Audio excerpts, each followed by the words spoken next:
Jadi, materi pertama akan dibawakan oleh saya, yaitu transaksi pembelian barang dagang.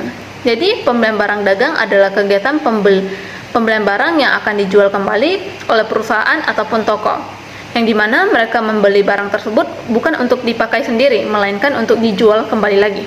Nah, pembayaran ini dapat dilakukan secara tunai ataupun kredit, yang dimana terdapat dua jenis bukti transaksi pembelian, yaitu invoice atau faktur untuk transaksi pembelian kredit dan nota kontan untuk pembelian yang dilakukan secara tunai.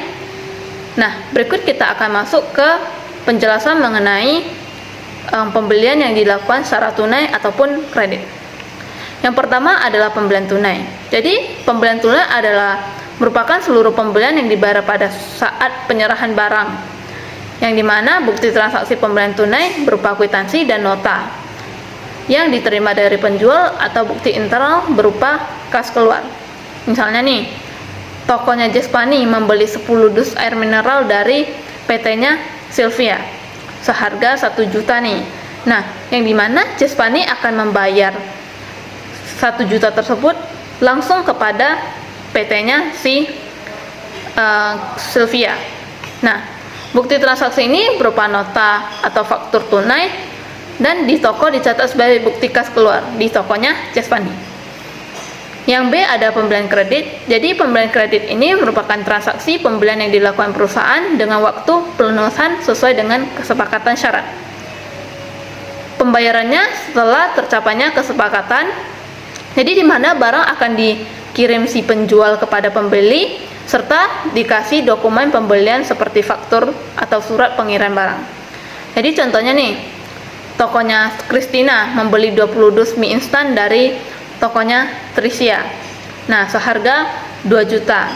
Yang dimana mereka akan membuat syarat pelunasannya, yaitu dengan jatuh tempo 30 hari. Nah, yang dimana Christina akan langsung menerima barang tersebut, tapi pembayarannya akan dilakukan 30 hari kemudian. Nah, dengan bukti transaksi berupa faktur ataupun invoice. Baik, sekian presentasi dari saya. Presentasi selanjutnya akan dilanjutkan oleh Jespani. Nah, selanjutnya saya akan membahas tentang biaya angkut pembelian dalam transaksi pembelian barang dagang. Nah, apa itu biaya angkut pembelian? Biaya angkut pembelian adalah biaya-biaya yang dimana harus dikeluarkan oleh perusahaan untuk mengangkut barang-barang yang telah dibeli oleh perusahaan tersebut. Contohnya seperti perusahaan A membeli produk ataupun barang seharga 5 juta. Nah, lalu ongkos kirim ataupun biaya angkut pembeliannya ini adalah sebesar 300.000. Nah, maka total biaya yang harus dibayar oleh perusahaan A ini adalah sebesar 5.300.000. Nah, 5 juta tadi itu adalah disebut sebagai biaya pokok barang ataupun biaya pokok pembelian. Nah, sedangkan yang harga 300.000 itu tadi itu disebut sebagai biaya angkut pembelian ataupun biaya ongkir. Nah, maka biasanya itu biaya ongkos kirim ataupun biaya angkut pembelian ini itu dilakukan oleh ataupun dibayar oleh pembeli. Sedangkan jika biaya angkut pembelian ini bukan dibayar oleh pembeli ataupun bisa disebut sebagai ongkir ini dibayarkan oleh penjual, nah maka ini tuh tidak lagi disebut sebagai biaya angkut pembelian. Sekian materi dari saya.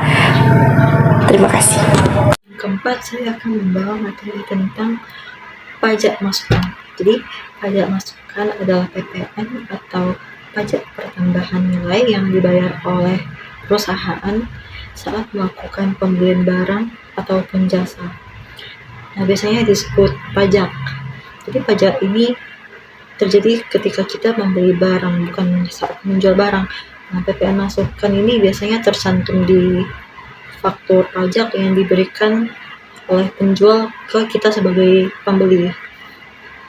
Contohnya, saya sebagai pemilik restoran makanan ingin membeli bahan pokok, merestok bahan pokok dari supplier langganan saya, dan ketika saya ingin membayar semua total dari produk yang saya order akan dikenakan PPN atau pajak. Nah, jadi pajak yang mau dibayarkan itu disebut sebagai PPN masukan atau pajak masukan.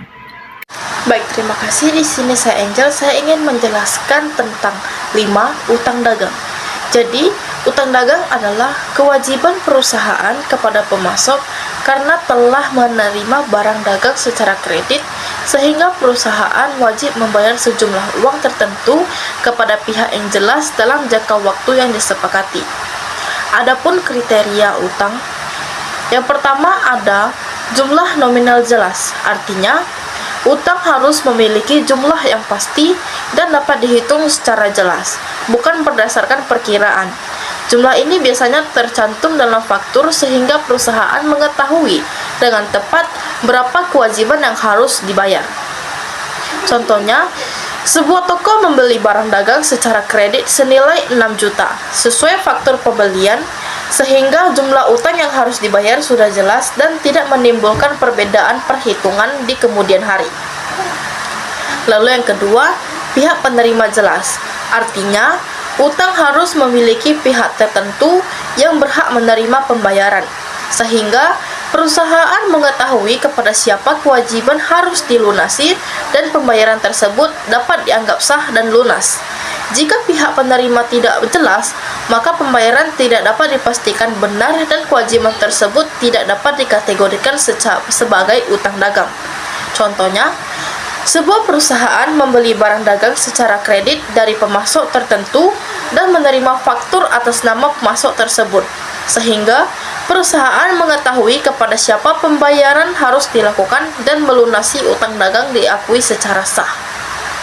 Lalu yang C, atau yang terakhir, yaitu berdasarkan transaksi masa lalu. Artinya, utang timbul karena peristiwa nyata yang sudah terjadi, yaitu barang atau jasa telah benar-benar diterima oleh perusahaan berdasarkan kesepakatan, bukan hanya karena rencana, niat, atau janji untuk membeli di masa depan. Tanpa adanya transaksi yang sudah terlaksana, kewajiban belum dapat diakui sebagai utang dagang. Contoh, sebuah toko telah menerima barang dagang dari pemasok hari ini dengan kesepakatan pembayaran dilakukan bulan depan, sehingga utang dagang muncul karena transaksi pembelian tersebut sudah benar-benar terjadi, bukan sekedar rencana pembelian. Sekian presentasi dari saya ucapkan terima kasih.